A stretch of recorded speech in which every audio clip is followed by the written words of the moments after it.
Good afternoon, all of you. I can see the timer ticking away. It's a bit stressful to do a talk with the timer, and I've also been told to be mindful of time. So I'll get started.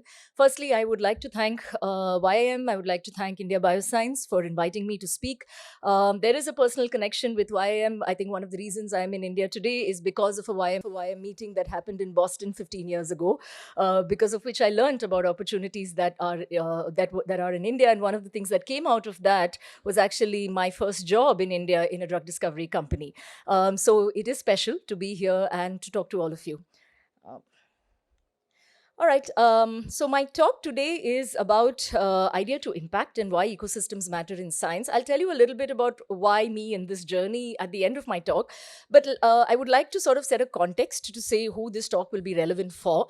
It will be relevant for those who want their research to be more relevant. So if you're thinking you want to go beyond publications, you want your work to reach industry, policy, society, and you want to see your science go beyond lab. Also, if you or your students are interested in intersectional careers at the sort of intersection of research, industry, policy, and entrepreneurship, where you realize that there are so many skill sets that are needed which go beyond the lab. So, in terms of an innovation manager, a science communicator, a venture builder, a policy analyst, a tech transfer professional, for example, all of these are possibilities today in India. And those navigating career uncertainty, I was in this position not very long ago, where you're trying to understand where you fit in, opportunities beyond research, what roles beyond PI tracks, something that you can even pursue simultaneously, and those who feel stuck in the middle, where you might be too applied for pure academia, too research heavy for corporate roles, and too technical for policy. Um, Let's start with the problem as always. We are always, hopefully, we are always starting at the problem and looking for a solution and not the other way around. So you can think of problems in three ways or three forms. There are simple problems where you have a clear problem with a clear solution. A lot of problems that we solve at the lab level, including designing primers, optimizing maybe a culture media for bacteria to grow, are very simple problems. We're dealing with minimal variables. It's predictable. You do it once and you know that it's going to be replicable, it's going to be repeatable with the same level of accuracy. And they're easy to solve, right? So, changing a light bulb, for example, you're going to do it exactly the same way every time. Then there are complex problems which are harder to solve, where they resist solving. The problem and solution may not be clear, but it can be understood with time. And once you solve it, chances are that it is replicable. It might have different interoperating parts, but once you figure it out, the same thing might apply as you keep solving the same kinds of problem everywhere. So if you're building an molecule, for example, right? If you're developing a gene editing system, if you're going from preclinical to clinical, all of these might vary from, say, molecule to molecule or drug to drug. But once you do it, you sort of have a sense of how this is going to go. And then we have wicked problems which resist defining in itself. In the sense, just defining this as a problem, a lot of problems that we're seeing today are in this category, especially those related to climate change. So, our problems with waste, our problems with pollution, our problems with, how do you actually bring circularity into the ecosystem? A lot of these problems are extremely, well, wicked, not just complex, right? They're chaotic, very hard to define. There is no defined formulation, and sometimes solutions make these worse. They don't actually make them better. So there's no one solution to say that if I were to do this, this problem is going to be solved.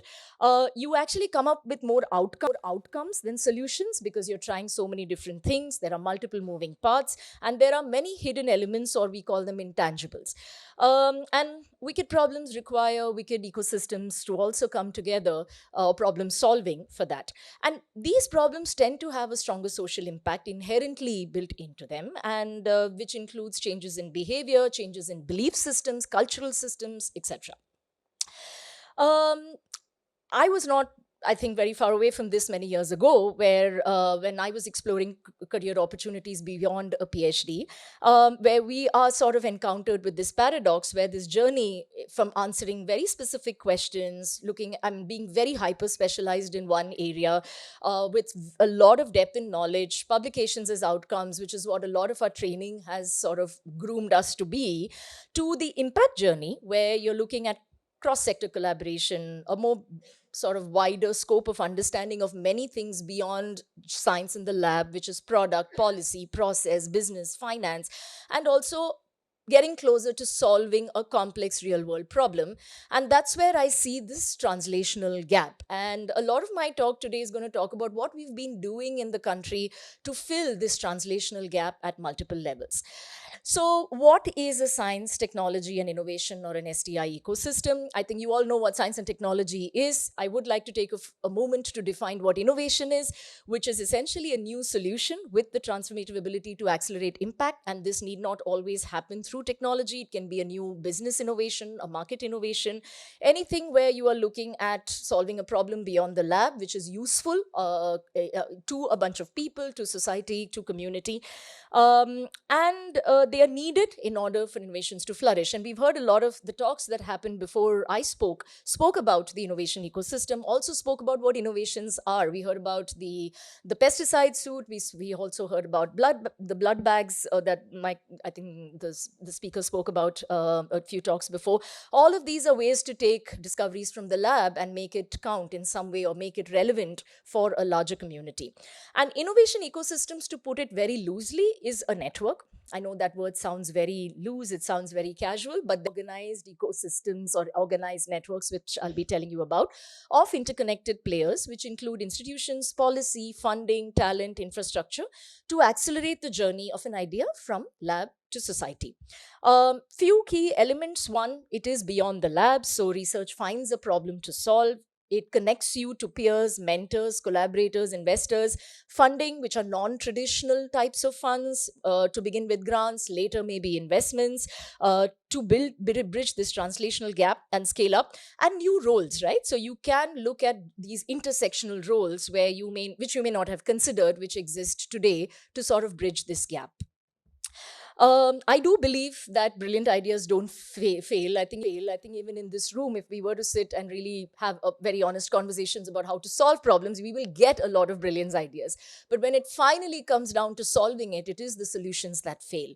And what makes it hard to build and sustain solutions? One, there is this discovery to application gap that we spoke about, and there is an incentive misalignment in terms of what academia, industry, and government prioritizes, whether it's publications, products, speed, efficiency, compliance, regulations. And this is something I'd give a lot of weightage to. It's something that I've learned now over the last 10 years, is this missing translators. That means people who understand languages, people who understand how all these communities work and are able to sort of bridge these gaps. So, what healthy ecosystems actually do is that they de risk early science. They're able to also bring in this capacity or this capability of these missing translators.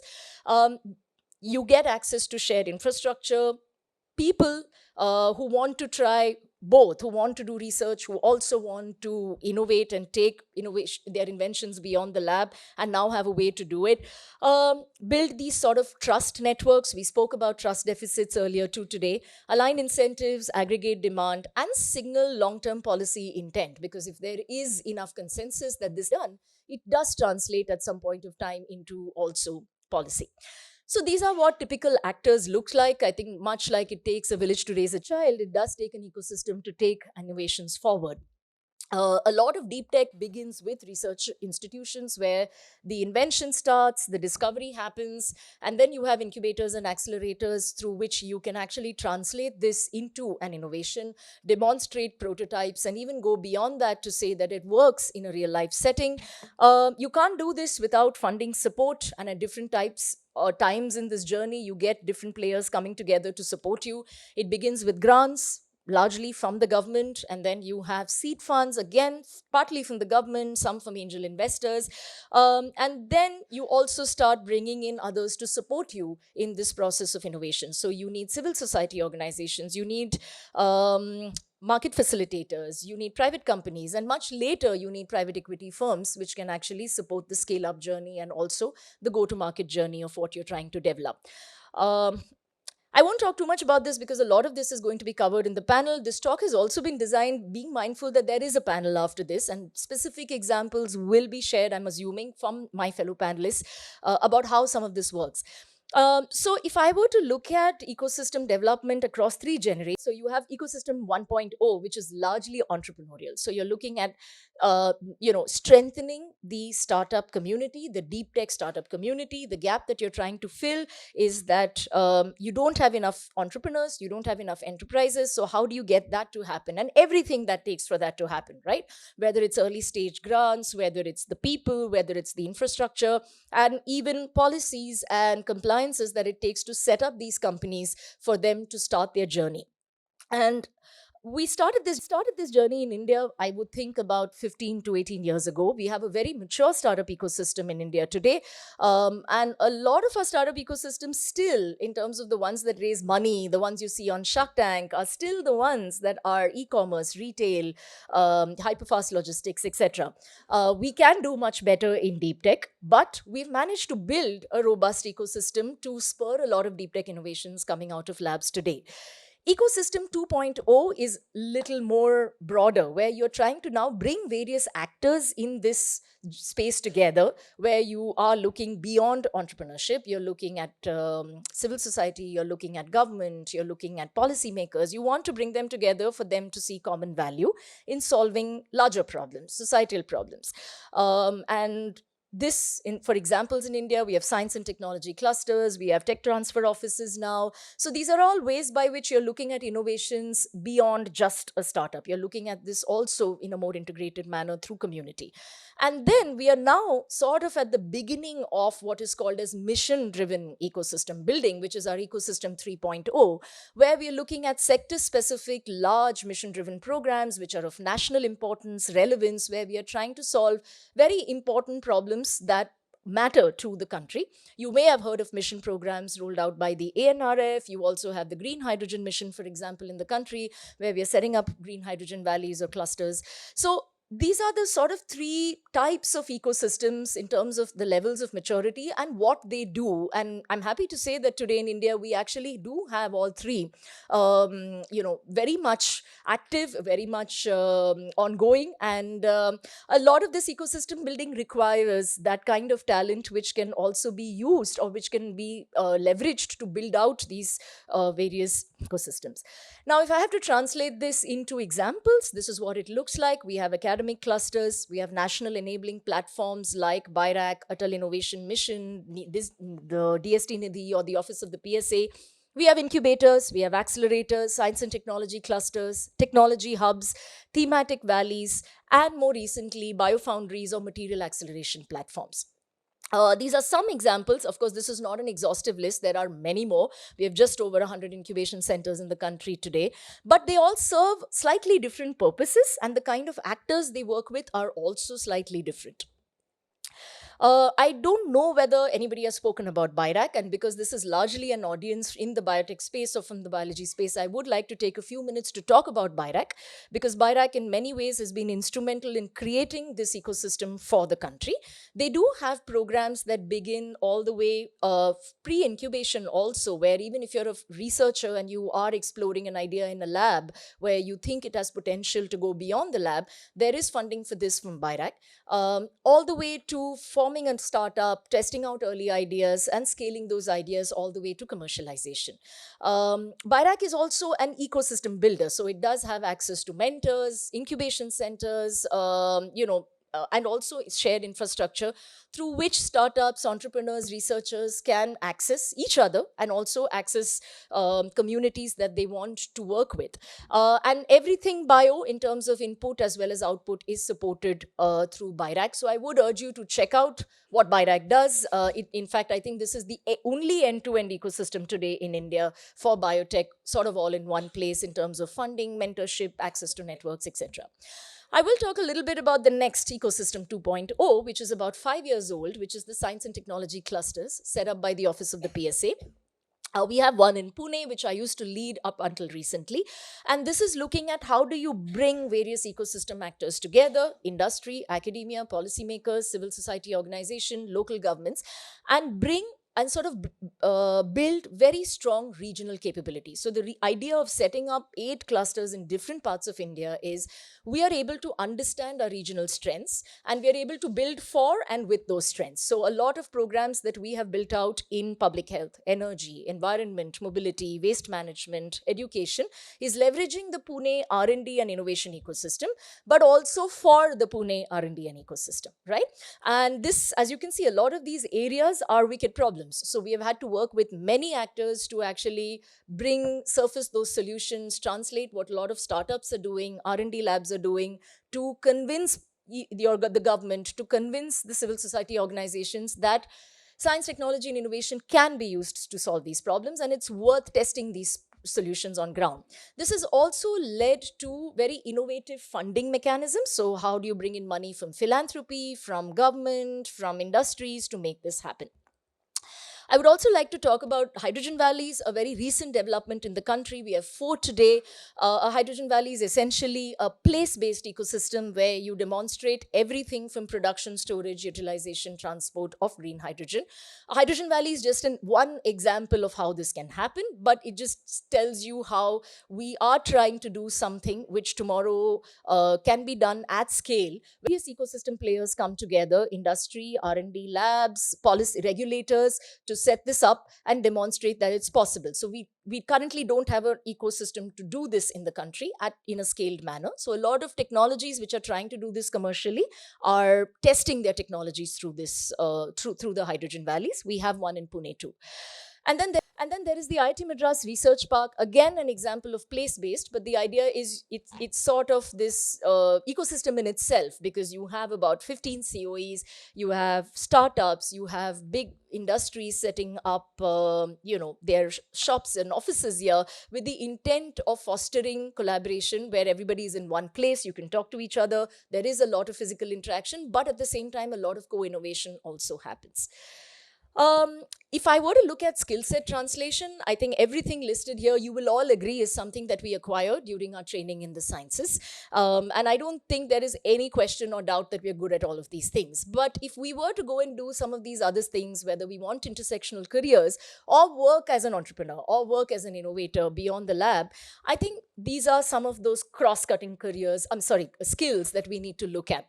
Some of these, I think a lot of people have acquired through experience, starting their own startup journeys or entrepreneurship journeys. And now there are courses to actually inform people, educate people about these things. But a lot of this can also be learned on your own, I think, through reading, to talking to people, to also working with a lot of people in the ecosystem.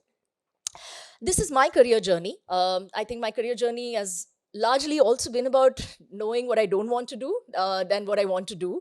And that's taken me to places that also made me very open to trying out new things. So I did my PhD in cell and developmental biology.